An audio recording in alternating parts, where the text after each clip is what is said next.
Hello friends, I hope you all are fine. मैं प्रतीक अग्रवाल आप सबका स्मार्ट की यूट्यूब चैनल पे स्वागत करता हूँ। तो फ्रेंड्स, आज का जो हमारा टॉपिक है वो है डेटा सफिशिएंसी।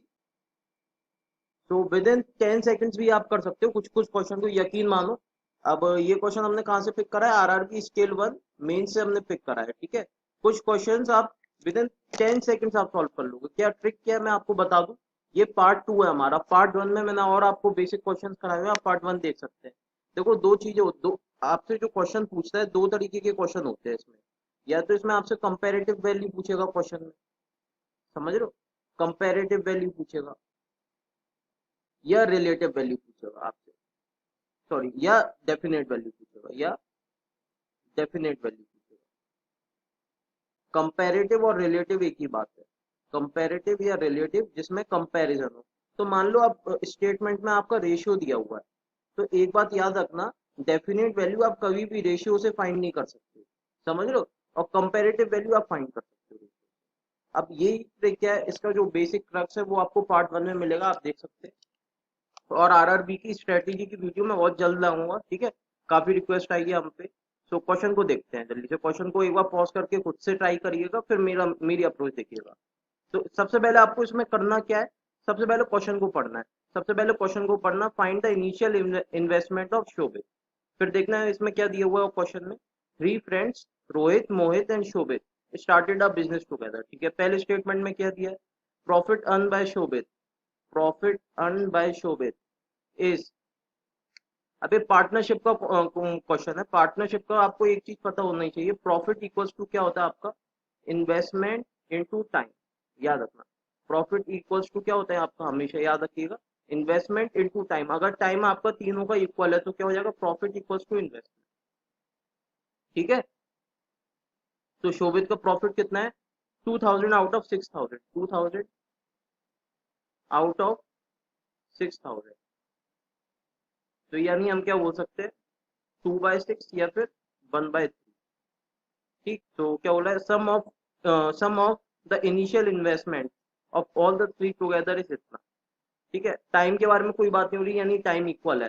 तो भाई, शोभित का शेयर इन्वेस्टमेंट कितना होगा? अगर मैं आपसे बात करूं, शोभित का इन्वेस्टमेंट भी यही होगा। जितना प्रॉफिट का, जितना उसका प्रॉफिट में शेयर है उतना ही उसका इन्वेस्टमेंट में शेयर होगा, ठीक है। तो कितना हो जाएगा? 3000/3, क्योंकि आप ये यहाँ से देख सकते हैं, P इक्वल्स टू आई। तो कितना हो गया हमारे यहाँ से? 1000।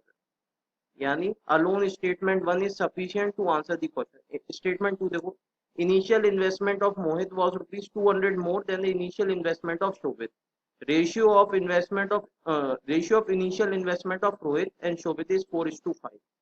अब ये इनिशियल इन्वेस्टमेंट है। अब यहाँ से कोई डेफिनेट वैल्यू मिल नहीं रही है। मान लो 4x हो गया, ये 5x हो गया, उसका कितना हो जाएगा? मोहित का कितना हो जाएगा? 5x plus 200। तो यहाँ से आपको कंपैरिजन ही हो रहा है। ये तो सीधे सीधे देखते ही कर देना चाहिए था आपको एलिमिनेट, समझ लो। यहाँ से आप कहाँ से वैल्यू निकालोगे एक्स की? कोई क्लू नहीं है। तो आपका आंसर स्टेटमेंट 1 से निकल गया। यानी कौन सा ऑप्शन आप टिक करेंगे? अगर मैं आपसे पूछूं कौन सा ऑप्शन टिक करेंगे? Option A is your answer. Alone statement 1 is sufficient to answer the question, while the data in statement 2 alone is not sufficient to answer the question. I hope clear है। Second question देखते हैं। बहुत ही special session है, आप यकीन मानो। With in 30 seconds जो approach मैंने आपको बताई, 30 सेकेंड में आप क्वेश्चन कर लो। अब इसमें क्या पूछा? Initial ratio of initial investment of P and Q. अब क्या, इनिशियल इन्वेस्टमेंट ऑफ क्यू इतना, तो रेशियो कहाँ से निकलेगा? याद रखना, इसमें हमसे क्या पूछा जा रहा है क्वेश्चन में? रेशियो। यानी कैसी वैल्यू पूछी जा रही है आपसे? इसमें रिलेटिव वैल्यू पूछ रहा है आपसे। कैसी वैल्यू पूछ रहा है इसमें? रिलेटिव वैल्यू पूछ रहा है, ठीक है। अब जरा बात करते हैं इसमें। P started a business by investing amount इतना, ठीक है। अभी मैंने आपको एक फॉर्मूला बताया, प्रॉफिट इक्वल्स टू क्या होता है? Investment into time. ये याद रखना है, ये फॉर्मूला, ठीक है। पी ने पूरे 12 मंथ्स के लिए इन्वेस्टमेंट करा, ये कह रहा है invested for a whole year. Q join P after 4 months after the start of the business and invested for the rest of the year, ठीक है। देखो, पी ने कितने मंथ्स के लिए इन्वेस्ट करा? 12 मंथ्स के लिए। उसकी इन्वेस्टमेंट मुझे नहीं पता, मान लो एक्स है उसकी इन्वेस्टमेंट, एक्स इंटू, है ना। और इधर मैं बात कर रहा हूँ पी की, इधर बात कर रहा हूँ क्यू की। क्यू की इन्वेस्टमेंट भाई, मान लो क्यू ने कितने मंथ्स के लिए इन्वेस्ट करा? 8 के लिए। उसके बाद लास्ट में क्या दे रखा है? The ratio of profit of P and Q is 7/8, profit का रेशियो। तो बताओ, अब मेरे को इन्वेस्टमेंट निकालना है, इन्वेस्टमेंट बराबर यहाँ से क्या हो जाएगा, प्रॉफिट बाय टाइम हो जाएगा कि नहीं, प्रॉफिट बाय टाइम, यानी कितना हो जाएगा, आपको इधर एक्स की वैल्यू निकालनी है 7/12, और इधर कितना हो जाएगा 8/8।